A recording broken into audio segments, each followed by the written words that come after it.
ایک صاحب نے مجھ سے سوال کیا نیو یارک میں کہ وہ قرآن کو مانتے ہیں،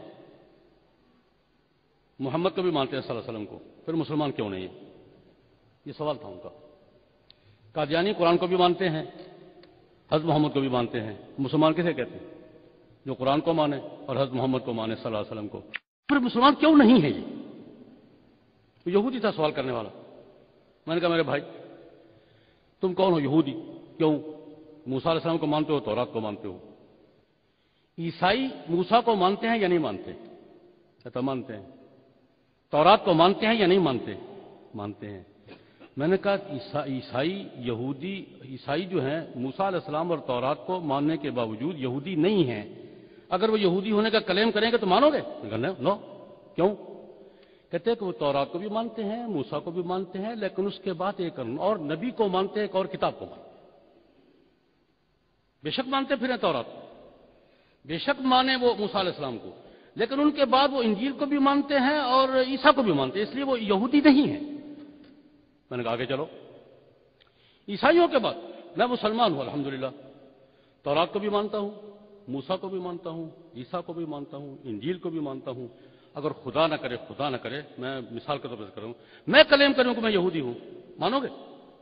اگر نہیں، اس لیے کہ تم عیسیٰ اور انجیل کے بعد ایک اور نبی کو مانتے ہو، محمد کو مانتے ہو، قرآن کو مانتے ہو علیہ الصلوات والتسلیمات۔ میں نے کہا میرے بھائی یہی مسئلہ ہے، عیسائی موسیٰ علیہ السلام اور تورات کو ماننے کے باوجود یہودی نہیں کہلا سکتے، اس لیے کہ وہ نیا نبی مانتے ہیں، نئی کتاب مانتے ہیں۔ مسلمان موسیٰ علیہ السلام اور تورات اور عیسیٰ علیہ السلام اور انجیل کو ماننے کے باوجود نہ یہودی کہلا سکتے ہیں نہ عیسائی کہلا سکتے ہیں۔ کیوں؟ ان کے بعد وہ حضرت محمد کو مانتے ہیں اور قرآن کو مانتے ہیں۔ میں نے کہا میں یہ چیلنج نہیں کرتا، مانتے ہوں گے قادیانی قرآن کو مانتے ہوں گے، حضرت محمد کو بھی مانتے ہوں گے، میں چیلنج نہیں کرتا، اس بات میں نہیں پڑتا میں۔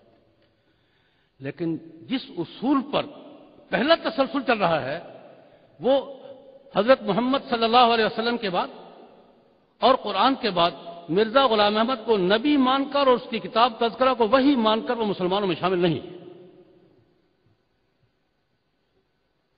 اگر حضرت عیسیٰ اور انجیل کو ماننے والے الگ مذہب ہیں، حضرت محمد صلی اللہ علیہ وسلم اور قرآن کو ماننے والے الگ مذہب ہیں، تو اس کے بعد کسی بھی نبی اور کسی بھی وحی کو ماننے والے الگ مذہب ہیں۔ تو نے کہا ٹھیک ہے یہ بات تو سمجھ میں آئے گا، کہتا ہے میری بات سمجھ میں آ گئی ہے۔ اچھا ان کے حقوق کیوں تم پامال کرتے ہو، حقوق کیوں نہیں مانتے؟ میں نے کہا کون سے حقوق؟ ان کا کلیم یہ، ان کا دعویٰ یہ ہے کہ ہمارا ٹائٹل اسلام کا رہے گا۔ میں نے کہا میں تم سے پوچھتا ہوں، ایک فرم ہے، کمپنی ہے، 100 سال سے ایک ٹریڈ مارک پر، ایک نام پر کام کر رہی ہے، اس کا ایک نام ہے، اس کی ایک ساکھ ہے، اس کا ٹریڈ مارک ہے، لوگو ہے اس کا۔ اس میں سے 2-4 آدمی الگ ہو کر ایک نئی کمپنی بنا لیتے ہیں، کیا ان کا بنا لیں؟ ایک 100 سال سے چلی آنے والی کمپنی کے 4 آدمی الگ ہوتے ہیں، ایک الگ کمپنی بنا لیتے ہیں۔ یہ نئی کمپنی پرانی کمپنی کا نام استعمال کرنے کا حق رکھتی ہے، لوگو استعمال کرنے کا حق رکھتی ہے، ٹریڈ مارک استعمال کرنے کا حق رکھتی ہے۔ اور اگر کمپنی نئی ہے، نام پرانی کا استعمال کریے، قانون اس کو کیا کہتا ہے؟ دنیا کے کسی ملک کا قانون کسی فرم سے الگ ہو کر نئی فرم بننے والی کو پرانی فرم کا نام استعمال کرنے کا حق دیتا ہے، اس کا ٹریڈ مارک استعمال کرنے کا حق دیتا ہے، اس کا لوگو استعمال کرنے کا حق دیتا ہے۔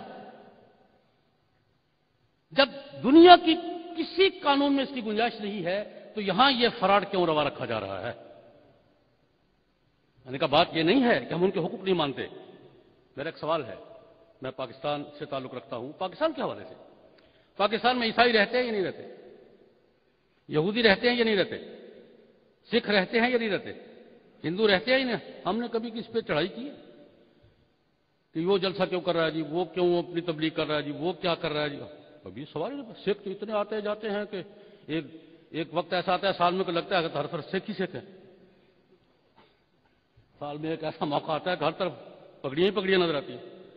کبھی کسی عالم دین نے سوال اٹھایا ہو؟ سوال یہ ہے کہ عیسائیوں پر سوال کیوں نہیں ہے، یہودیوں پر کیوں نہیں ہے، سکھوں پر کیوں نہیں ہے، ہندوؤں پر کیوں نہیں ہے، قادیانیوں پر کیوں ہے؟ وہی بات جو حضرت مولانا عبدالحفیظ مکی دامت برکاتہ نے فرمائی تھی، میں اپنے انداز میں کر رہا ہوں کہ ہندو اپنے آپ کو ہندو شو کر کے بات کرتے ہیں، وہ ہمارے حقوق پہ کلیم نہیں کرتے.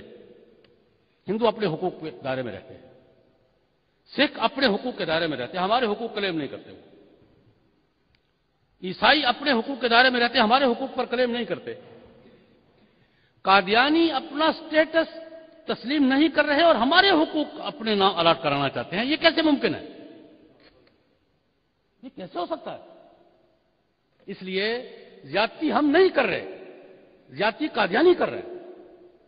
اور اس زیادتی پر بین الاقوامی رایامہ یا لابیاں یا یہ ہیومن رائٹس کے ادارے یا کمیشن وہ قادیانیوں کی سپورٹ کر کے ہمارے جذبات مجروح کر رہے ہیں، ہمارے عقائد، ہمارے مفادات اور ہمارے جو سٹیٹس ہے اس کو مجروح کرنے کی کوشش کریں.